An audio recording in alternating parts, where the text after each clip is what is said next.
So, kind of have you here today because there's just a couple things I wanted to talk about to kind of piggyback on some of the conversations we've had during your lunch and my lunch together, just to kind of understand the process of kind of where you are. So I want you to think for a moment about what you want for yourself.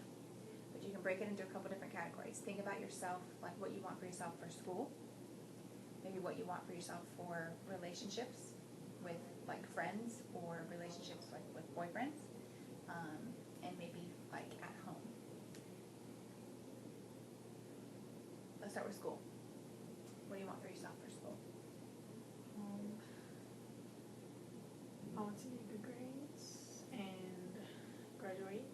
And when I get out of school, I want to go into the Army for a couple of years. Okay. And then when I come out, I want to go to school to be a police officer. Okay. So make sure you talk about it. So I heard that you want to get good grades. So that would be like a short-term goal for yourself. That you want to graduate high school, which is more of a long-term goal because that's about 5 years out. And then I heard military. And then to become a police officer. So you've kind of taken it from short-term to like some long-term. How hard do you think you're working at it right now to get your good grades? I think it's decent. I think I could do better if I concentrated more. Okay. So we just got report cards last week. And how were you feeling about your report cards? Your grades? I mean, I could do better. I think I let things get to me. I get off topic sometimes. How much time outside of school do you spend on schoolwork? Homework, a daily thing if we have homework. Sometimes I study for like quizzes. But I don't do a lot of schoolwork if I have to. If I don't have to, then I won't. But if I need to, then I will. Anything that scares you or any fears you have about school and some of the things you want in school? That I don't fail. Hope I don't fail. Hope I can maintain good grades and not keep getting distracted. What about that, Cap? I'm going to study for that this weekend and go over packets that you've given us and some work that my math teacher assigned for us. Okay. So it's not something that scares you anymore? Not really. I think I'll do good. Which is good, because that's what, I tell you all the time, that CAT's not to stump you. It's for you to show off what you know and how hard you worked. How much control do you feel like you have over your grades? I feel like I have a lot of control because what I do determines what my grade's going to be. Okay. So you have total control over whether you make a good grade or not. Okay.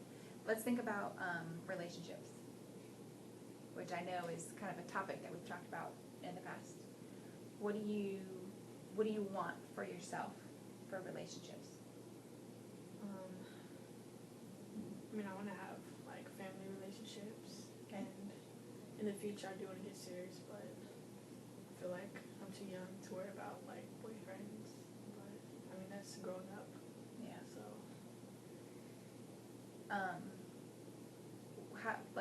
is there anything you have to feel like you have to work for the family relationships? honesty, respect, so they can trust me. You're talking about with your grandfather? Yeah. If I do things for them to not have my trust or for them to not trust me, I feel like I need to keep that up. Okay. Anything that scares you or fears that you have with your family relationships? That I might lose my grandfather because he has guardianship of me and my brothers and sisters. Okay. So I don't know what would happen if something happened to him. I don't know if other family members could take us in. Right. We might all get separated. Which is something you have no control over, which could make it scary. And then I heard you say with relationships like with guys, boyfriend type relationships, that you feel like you're too young. But I know in our conversations, have you kind of gotten caught up in some of those before? Yeah. What do you think, you said you want to put some other priorities first, like you want to focus on your grades kind of before that. What scares you about relationships like that? With like family or just No, with like boys. Being lied to and hurt. And I don't take being lied to very well because I mean, I lie, not a lot, but if it's not like a lot that I do, a lying, but I mean, lying about the smallest things or like the biggest things, like buying. So now let's make a connection. You told me one thing that you were afraid of, or one thing that you needed to work on for your relationship with your family was what? Honesty and not lying. And the one thing that you fear most in your relationships, we'll call them like your loving relationships, is being lied to. What kind of connection do you see there? It's like a lying thing going on that I don't like, and The behavior you don't like in others, yeah, do you exhibit that behavior sometimes to others? sometimes, but not if it's like something really really small. I feel like it's not that big of a problem, but if it's something big that could hurt someone, I'll just tell them the truth. If it's something small, like not cleaning my room or something. Yeah. So let's talk about your direction and what you're doing. Do you feel like you're going in the direction that you want to go when you're talking about your goals of getting good grades and graduating and going into the military and becoming a police officer? I feel like it's in between. I feel like that once I'm in high school, I think I'll grow more and mature more than I already have, and I'll learn more and like really figure out if I'm ready to do like what I want to do and if things will change. What do you think the difference is between a middle school campus and a high school campus for making you make that connection and that change? I mean, middle school, some kids are immature, and some kids, they don't know what they're doing at times. But if you're in high school, you learn more, and it teaches you to be more responsible because it teaches you, like, you're going to be an adult, so you need to learn what to do and how to do it and how to take care of things the right way. So like the environment. Yeah. So the people that are around you, if they're focused and they know what they want to do, will help you be focused and know what you want to do. Okay. Timeline. We were kind of talking about that before, and talking about what you're doing to get there. You said you do homework if you have to, but if you don't, you don't have to do it for your grades. I think you're on a path, a good path for the FCAT. So I don't think there's any worry about you being retained. I don't worry about your academics in high school.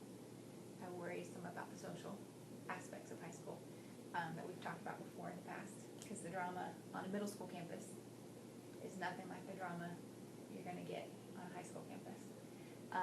But I do have one kind of prop for you. I was talking to Miss Johnson Cox, and she was saying that she saw somebody call you a bad name the other day in the hallway. And you made the connection. You said, the old Kylie would have come right back at you with another name. The old Kylie would have called you that name right back and asked who you think you're talking to. But the Christian Kylie is not going to say anything. What kind of made you move away from that or mature from that? I mean, I just like over the summer, like last summer, I just thought about everything that I went through in 7th grade. I was just like, if I show people that I care and if I show them the attention that they're looking for, they're gonna keep doing it. So if I just ignore it and just walk away from it, eventually it'll stop. It may not stop like at that moment, but yeah, it'll just. That's one thing with Miss Fabrizio. She always talks about that there's 3 reasons why people will try to get to you.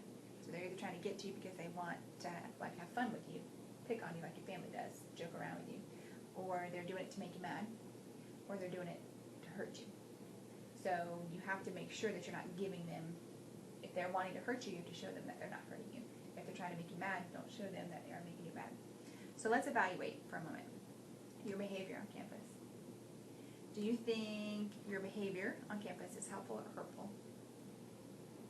This year has been helpful. I don't think I've caused like a lot of problems like last year. I feel like, I mean, I laugh loud and I have fun, but I don't cause like drama or go up to anyone. I just mind my own business. Do you feel a difference in yourself Yeah. and how you would have reacted? Do you find your behavior useful or useless on campus? Kind of in between. I feel like sometimes, like with the people I hang out with, I don't hang out with bad people, but I hang out with people funny people. I hang out with a lot of funny people, and I feel like sometimes they do things that are inappropriate, and I laugh, but Yeah. it's different if it was me. But I mean, like, I know how it feels to be like joked around with. So sometimes I laugh, like sometimes it is useless, but sometimes, so I think I do good things around campus, like on a daily basis. So your choices in friends sometimes, you feel like they're a little bit useless sometimes too. It's interesting that you would be able to distinguish between friends that you know are gonna get you places and friends that are gonna hold you back from those places. That's where I think you would describe if they're useful to you or useless to you. Your beliefs of who you are. Do you find your beliefs significant or meaningless? Significant. Now, have you started, Miss Nancy was telling me about, you started to go to a youth group? Not yet. Not yet.